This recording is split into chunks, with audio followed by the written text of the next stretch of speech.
What are the best email templates? That's this week on Think Tank Tuesday.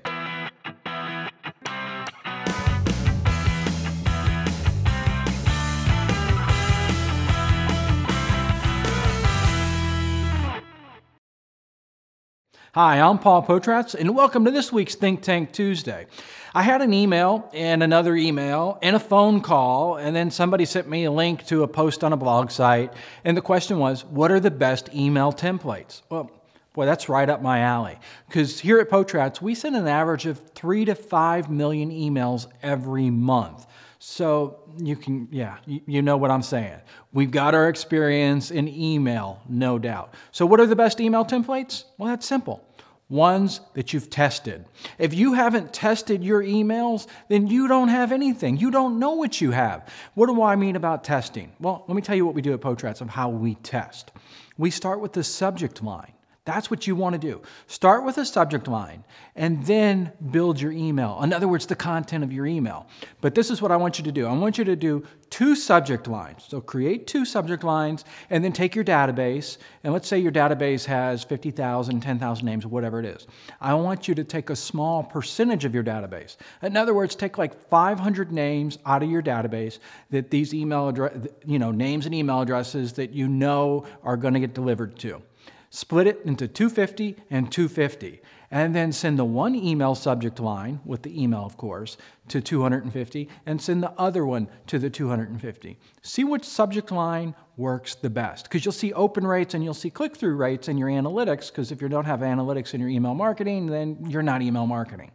So now that you have this subject line of which one's performing better, now you can really start to dial in and say, okay, this is a good subject line.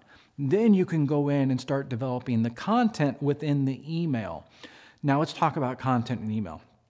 Content in email, don't get carried away with images. And I'm so excited talking about emails, I wasn't even done talking about subject lines. So let me clarify subject lines just a little more. You've tested the subject line, but here's some things you do not want to do in your subject lines. Don't use exclamation points. Don't use question marks. Use true text. Be careful with caps. Also, don't use the word like sale, event, anything that creates an urgency. I know that's just an oxymoron. Don't create urgency in your email. But you have to be careful about using words like sale and sales event and free and all those. So any of those adjectives, be careful, because if you put it in your subject line, it's going to go into spam. And if you put it in the body of the email, guess what? It's going to go into spam. So there's your subject line. Another thing with subject lines is you can use the person's first name. That will help your open rate. Other things about subject lines, ask a question, make a statement. If you're not signed, well, of course you are, because you're watching Think Tank Tuesday, but how many times have we sent you an email and you opened it up because of the subject line? That's important. It starts with the subject line. Now let's go back into the body of the email. And I said, be careful with images. Yes, so many times we want to do all of these images and we're loading all these images and these images are linked to our website. That's going to put you right into the spam. It's not going to get into people's inboxes. So minimize the images you're using. You've got to use more text than you do images. And truth be told, what we found out with our testing is a text email. In other words, an old school email, just like one that I would send to you, you would send to me if we were sending, personal emails to one another, is going to get read more. It's going to get opened more. So limit the amount of images that you are using. But here, write this down.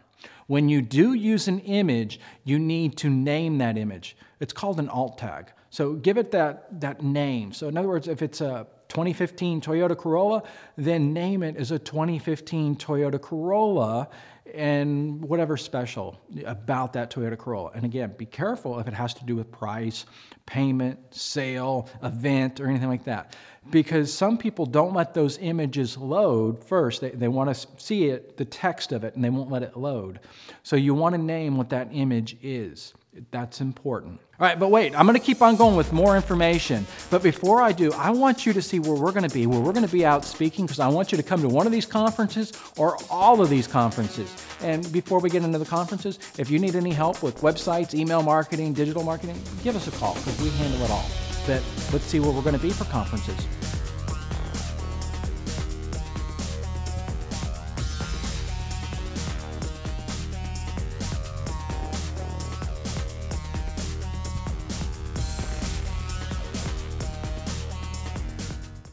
Now, the text of the email. Put some text in there. Put some good text in there.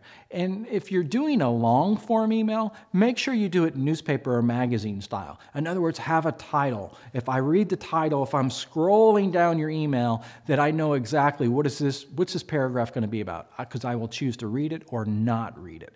If it's a short email, get to your point quickly.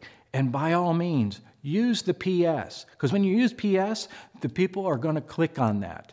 When you put your email signature in there, yeah, have a link to your website, have your phone number, have your picture, the picture of you as an individual. That will help not only the open rate, but that will help the actual conversion of the email. Now let's talk about sending the emails. How are you sending it? Are you sending it through your CRM? If so, it's probably not getting into people's inboxes. Because if you're sending it through your CRM, you're sharing that server with everybody else. And there might be other dealers that are like email, and just spamming people. So that server could be blacklisted. Here's something I want you to do.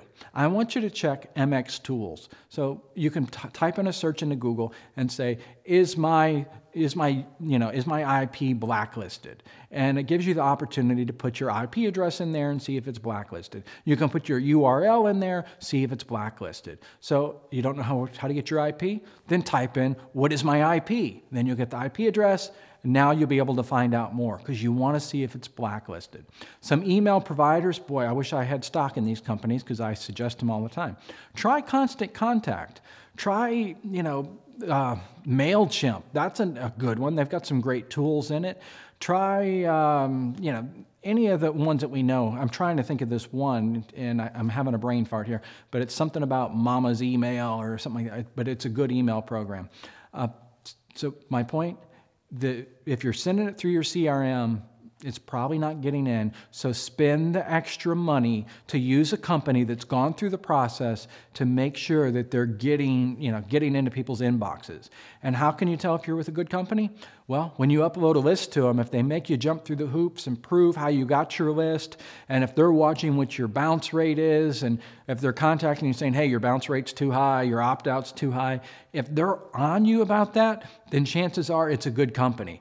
If they just let you upload list and they don't contact you about any of that stuff, you're not getting into people's inboxes. So that's a little tidbit of information, brain fart here, a little tidbit of information about email marketing.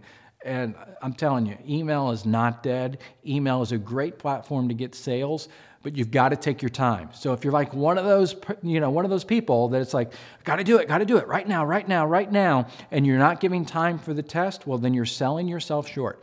Test your subject lines, test the content of your email, plan ahead. Because, this can take a week or up to 2 weeks to plan ahead. But if it's worth doing right. That's this week's tip. And if you have something you want us to talk about next week or the week after, then send us a message. Send us an email. We've got an email on the screen right after this ends, and we'll talk about topics that you're struggling with or you need help on. See you next week.